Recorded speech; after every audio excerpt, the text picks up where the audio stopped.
So the Cherokee actually have a few interesting myths. One of my favorites is actually the myth of Uktena. Uktena was actually a giant snake who was as big as the trees, with scales hard as rock, with horns sticking out of his head. There are some descriptions that he had wings as well, but he had a giant diamond in his forehead.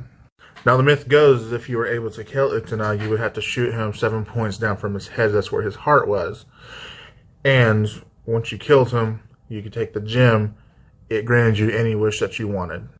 There's many stories about how there was a brave warrior who killed Uktena and became the greatest hunter and provided for his people, but it always required a blood ritual where he would go, and every time he would get there, he would kill a rabbit and rub the diamond with the blood.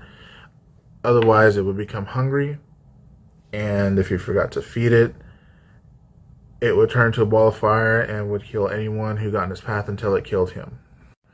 There's a very famous story in the Lakota known as Tsul'Kalu, which is a very similar tale of a giant serpent, except that the power came directly from the heart that they pulled out of their giant snake.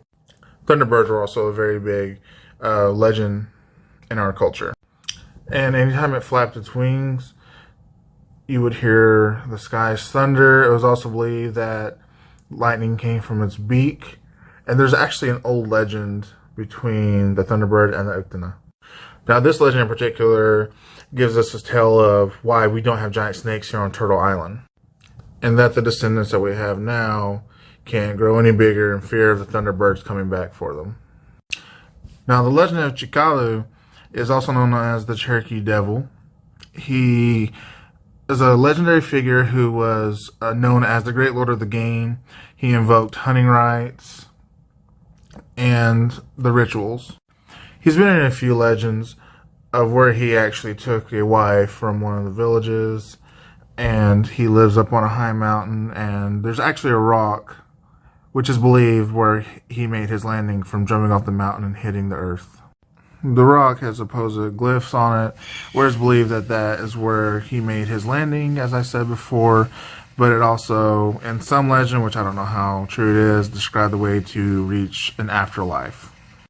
There's so much more left to cover, but this was just a small glimpse into some of the myths that the Cherokee people have.